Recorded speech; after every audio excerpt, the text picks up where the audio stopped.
Hi folks, this is all the fruit, and a couple months ago somebody from Southeast Asia, where they have lots of fruit forests, asked me to make a video about European fruit forests.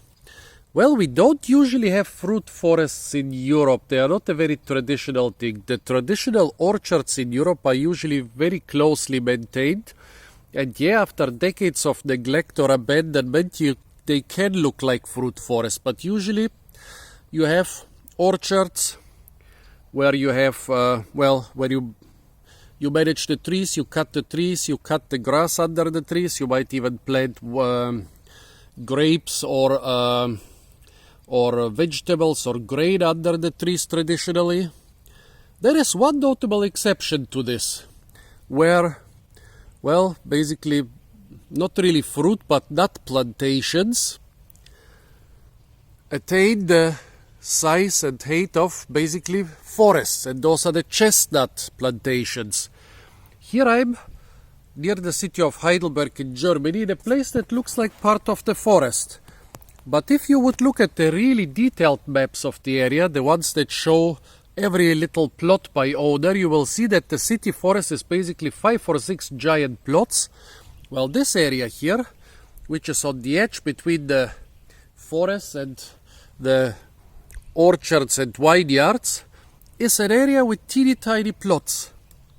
So this is not really part of the forest. This is part of the traditional agricultural land.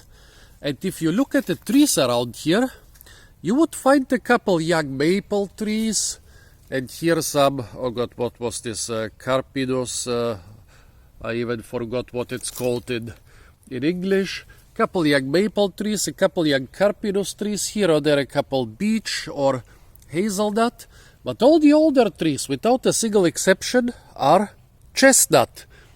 Nice big trees, about 25 meters tall.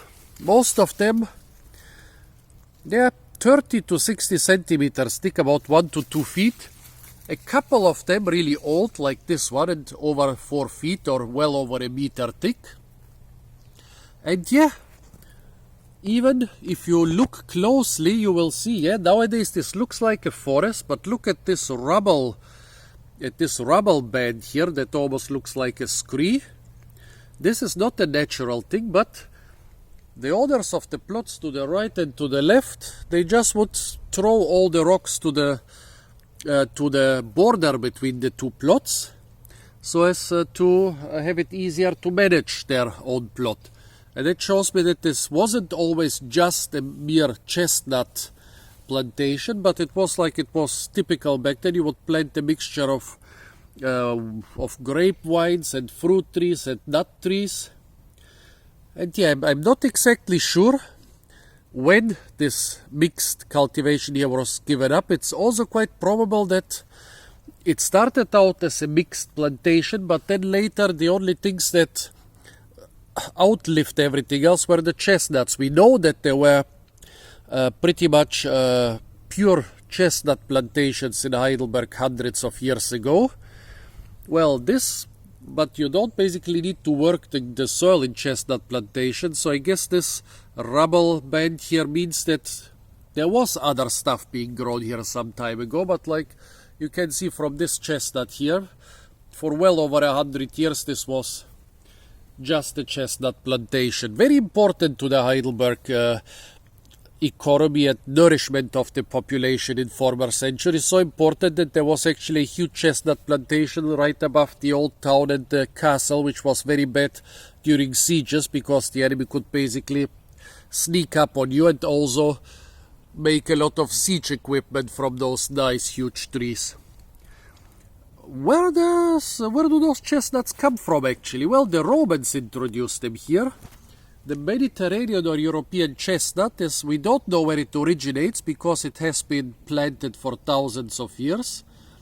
But nowadays it's quite common in Mediterranean mountains on acidic soil, like on this quartz porphyre here. On limestone it wouldn't work. And actually for thousands of years this was the main source of nourishment for Mediterranean mountain people. It can also grow in mountains in subtropical to even tropical areas, like for example in the subtropical Canary Islands, but its main distribution is in the Mediterranean mountains, where the climate is not so good for many of the Mediterranean agricultural plants, and also where the terrain is a little bit harsh. If you have ever read Asterix, a famous French comic book, there is a book Asterix in Corsica, or Corse, where they have lots of mentioning of the chestnuts, because for thousands of years the people of Corse and those of neighboring islands like Sardinia basically depended completely on the chestnut trees for their nourishment. Mountainous islands in the Mediterranean with acidic soil, basically chestnuts were the best thing you could grow there. And they wouldn't just eat them roasted like we do nowadays around Christmas, but they would also make them into flour and make most of their bread and cakes from it, also cook with them. I've used them in soups and stews, they are very nice. Yeah, I wonder why chestnut is not the next superfood. Maybe it will become the next superfood, who knows. Yeah, but here, so this is the remnant of one of those old chestnut forests. Here to Central Europe, the chestnuts were introduced most probably by the Romans, and they are only really common or present in southwestern Germany, not just because the Romans conquered only southwestern Germany and not the rest, but also because this is the only area with a good climate for chestnuts and grapevines and almonds, the plants the Romans brought with them. So the Romans basically, they stayed in a climate that was good for them. The rest of Germany for them was just like a cold and foggy forest full of giant, naked, hairy barbarians.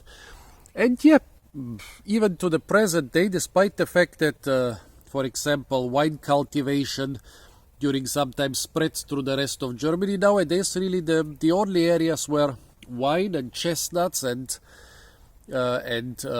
almonds are common is the southwest of Germany. Not only because the Romans brought them to the southwest of Germany specifically, but also because it has the only climate really suitable for that, well, until 20, 30 years ago with the climate change.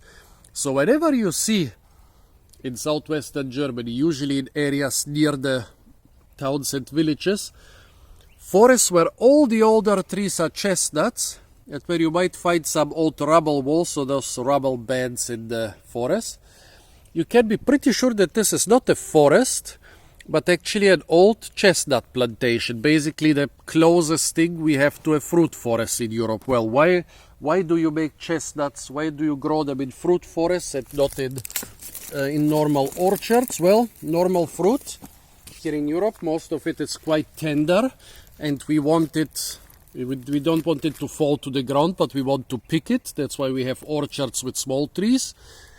Picking the chestnuts off the trees here would be quite impossible. However, since they have a very spiny skin, here I have a fruit of a very tiny chestnut fruit. Usually they are about 3 times the size. The skin is very spiny, and so it cushions the fall. When they drop to the ground, most of the chestnuts, most of the seeds will remain intact.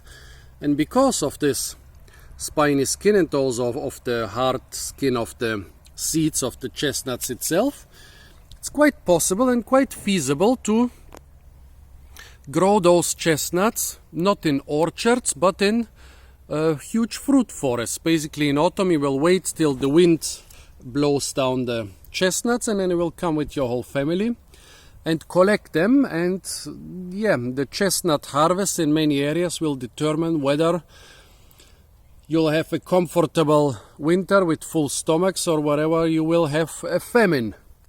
So folks, this was what remained of a traditional old chestnut fruit forest. Well, chestnut forest or chestnut plantation or chestnut orchard, however you want to call it, in southwestern Germany. Stay tuned for a lot more fruit videos from the beautiful country of Germany. And don't forget to like, share, comment and subscribe.